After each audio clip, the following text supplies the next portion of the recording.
I counted the dishes before I counted anything else. 9. 9 dishes my daughter had made from scratch, starting at 7 in the morning, ending at 4 in the afternoon, and my mother looked at the table like it was a Yelp photo she'd already scrolled past. "We will celebrate at restaurant," she said. Not, "we're going to." Not, "let's." "We will celebrate at restaurant. Already decided, already booked." A reservation made for 7 while a 17-year-old stood in a kitchen full of steam holding a spoon she didn't know what to do with anymore. This is a story about what happens when a family runs on the labor of the person they've stopped seeing. Welcome back to Wise Dad Tales, the channel where quiet people keep the receipts and family learns that boundaries have a price.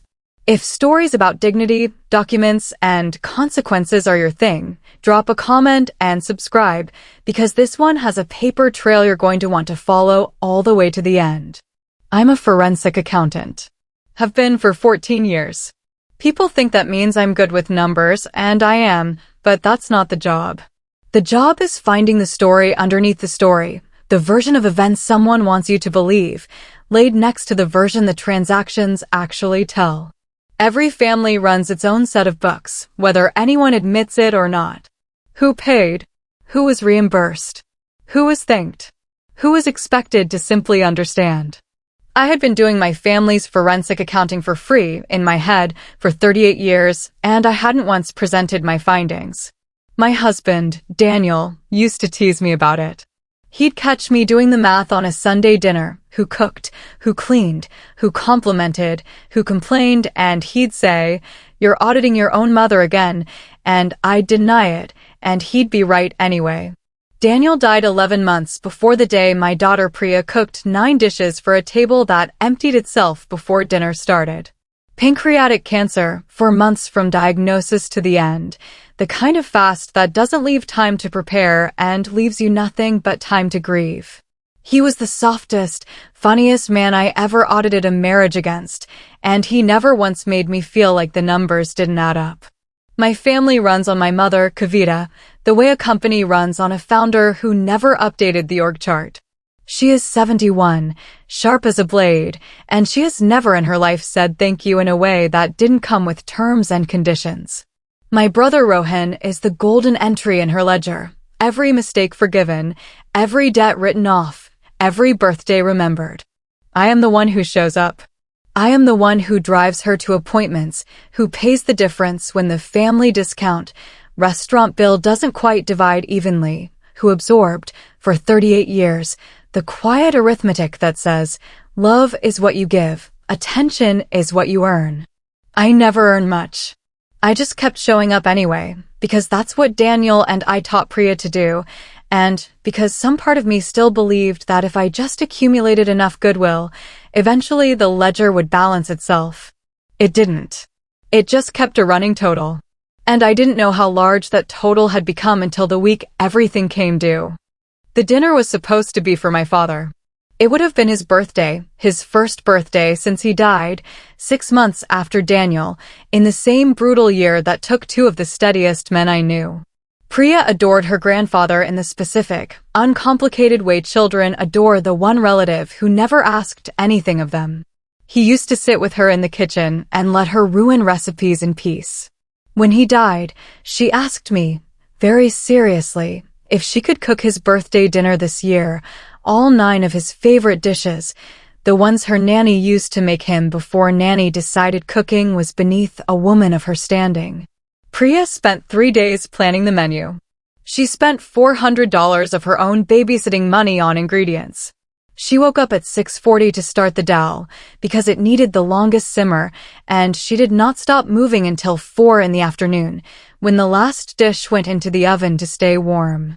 I have a photograph from 3:15 that day.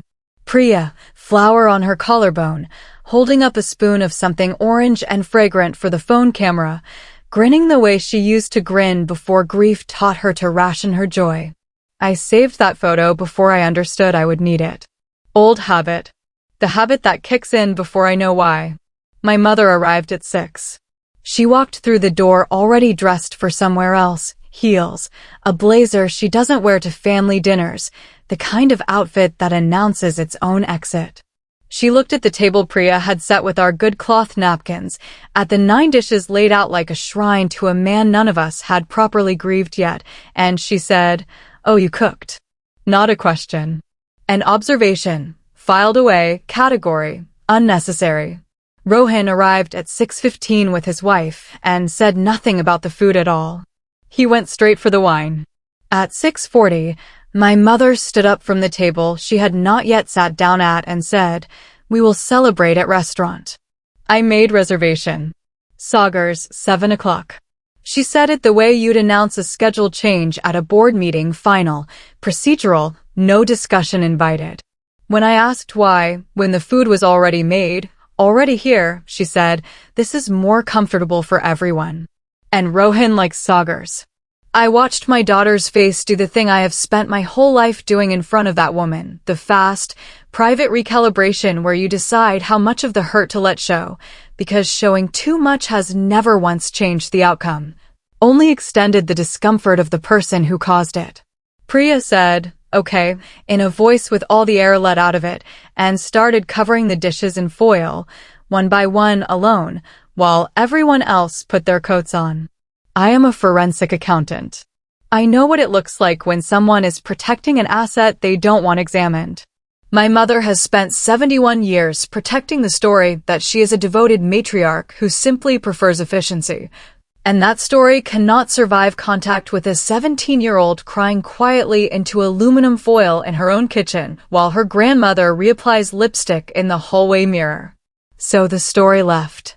It took itself to Sagar's, ordered the lamb, and let the evidence sit cooling on the counter of a house it no longer had to look at. I did not go to Sagar's.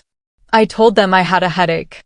I sat with Priya at the kitchen table, ate cold dal straight from the pot with her, and did not say a single word about my mother, because there are moments when a child needs a parent, not a witness for the prosecution. But I photographed the table before we cleared it. 9 dishes, untouched but for our 2 plates. Time-stamped, 6:52 p.m. I didn't know yet what I would do with it. I only knew, the way I always know, that I would need it later, and that some part of this evening was not going to stay small. I sat with that photograph on my phone for 3 days before anyone told me what my father had actually left behind. The call came from Marcus Webb, my father's attorney of 22 years, a careful man who does not use the word urgent unless something is. He asked my mother, Rohan, and me to come in together for the reading of the final trust documents, a formality, he said, that had been delayed because one asset was still being appraised. My mother wore the same blazer she'd worn to Sagar's. She sat with the posture of someone who already knew what the papers would say and was simply waiting for the room to confirm it. She was wrong. I watched her be wrong in real time, and it is one of the strangest things I have ever witnessed, a woman's face rearranging itself around information it refuses to accept.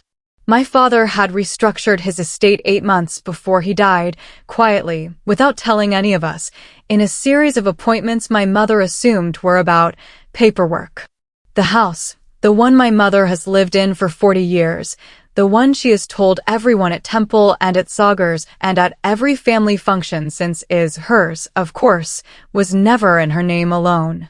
It had been held in a trust with my father as sole trustee, and upon his death, trusteeship passed not to her, but to me. She retained a life estate, the right to live there, but the trust itself, the asset, the eventual disposition of the property, was mine to administer.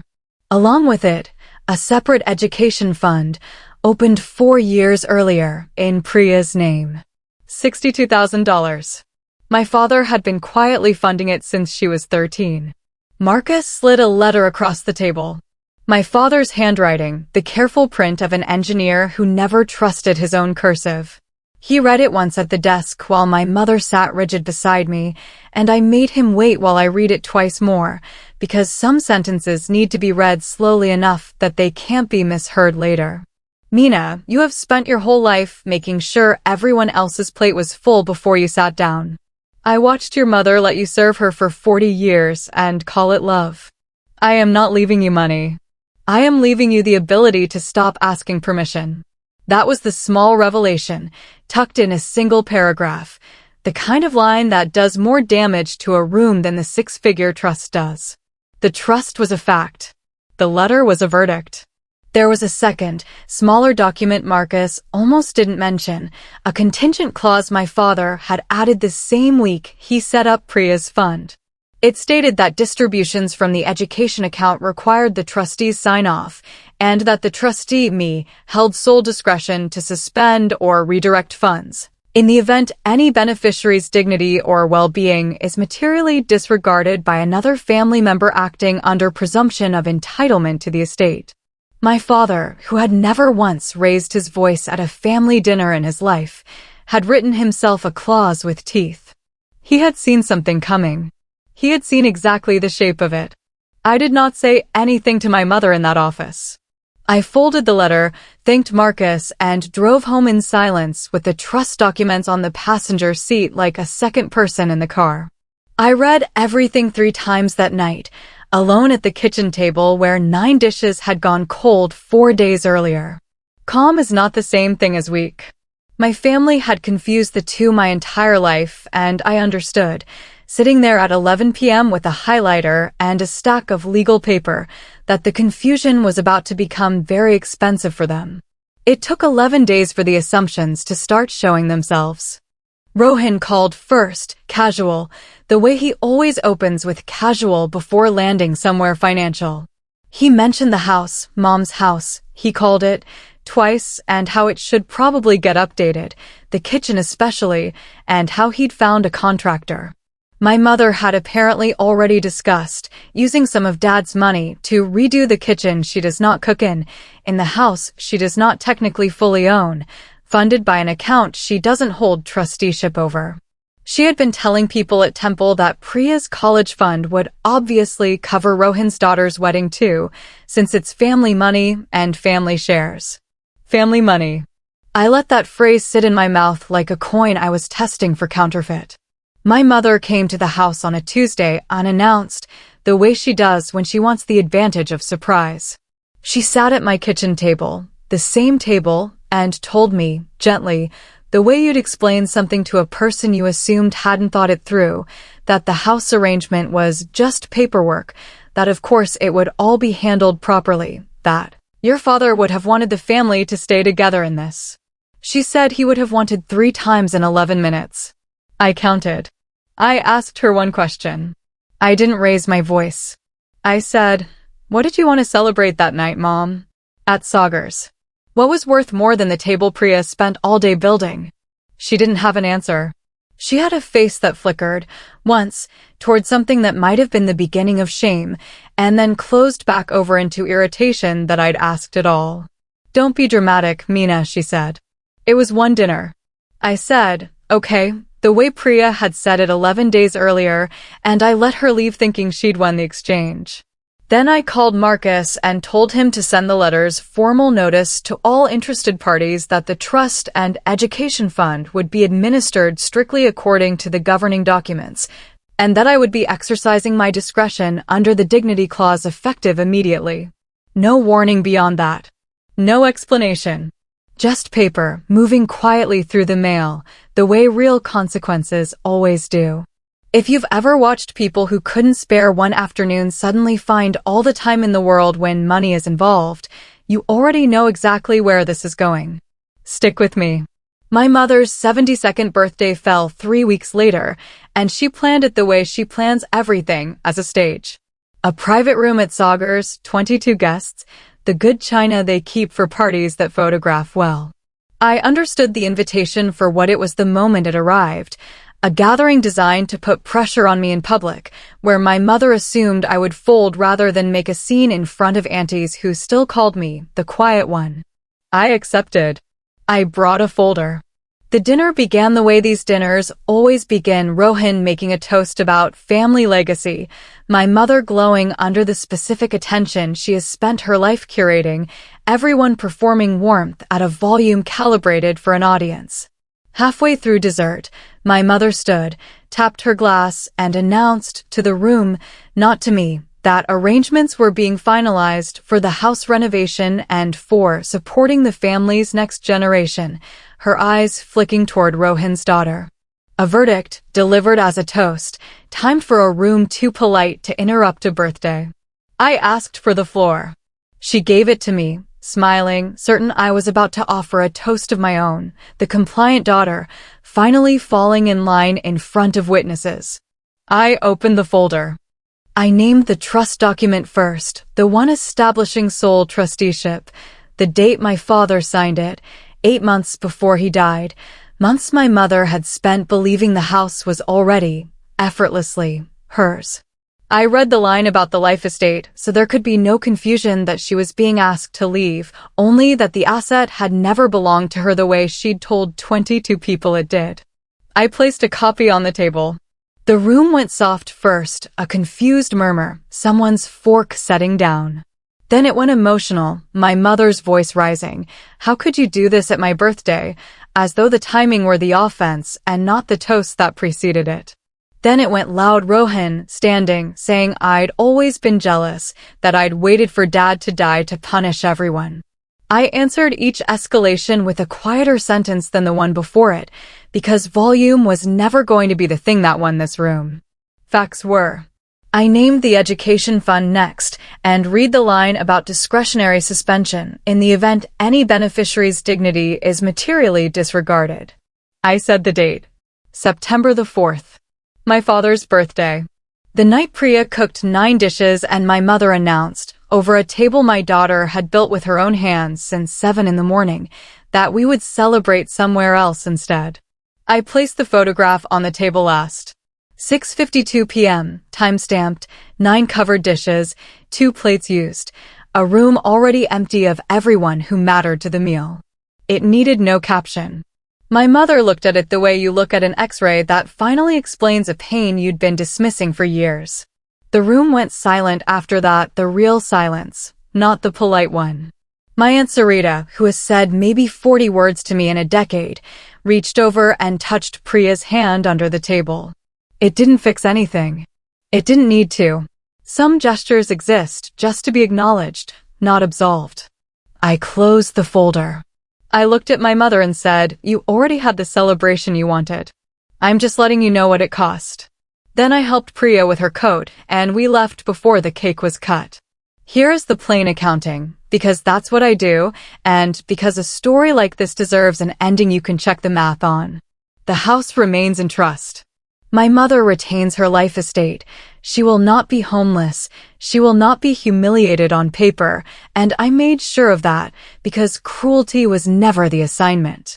But the renovation, the family money Rohan had already been pricing out with contractors, was never approved, and never will be, not from that account. Priya's education fund was formally protected under the Dignity Clause, $62,000, untouched, now specifically designated for her tuition and nothing else, with Marcus as co-signer on every disbursement, so no future dinner can ever put a hand on it again. Rohan and I speak twice a year now at holidays, in the flattened, careful way people speak when a family has quietly renegotiated its terms. My mother has not apologized. I no longer expect her to. Some people's accounting never balances, and you eventually stop waiting for the entry that reconciles the ledger and start simply closing the books. Aunt Sarita calls Priya now, once a month, just to ask how school is going. It isn't much. It's more than we had. The photograph lives in a folder on my laptop now labeled simply Dad. Not evidence anymore. Just a record. The last dinner my father would have loved, made by the granddaughter who loved him best, on a night his family decided it had somewhere better to be. I printed 1 copy. It sits in a frame in my kitchen, next to a photo of Daniel, in the room where both men used to sit and let a little girl ruin recipes in peace. This was never revenge. Revenge spends itself trying to make someone hurt as much as you did. What I did was simpler and colder and much more permanent. I stopped making payments on a debt I never agreed to carry. And with what my father left me, I did the thing he actually asked for in that letter. I let Priya cook again, whenever she wants, for whoever shows up, and I made sure that this time, whoever sits down at that table has to earn the seat. My family confused my calm for consent for 38 years. It took one folder to teach them the difference. If this reminded you that quiet people keep the receipts and that boundaries are allowed even with blood, take that as your sign. Update what needs updating. Tell someone who needs to hear it. Drop a comment, hit subscribe, and I'll see you in the next one.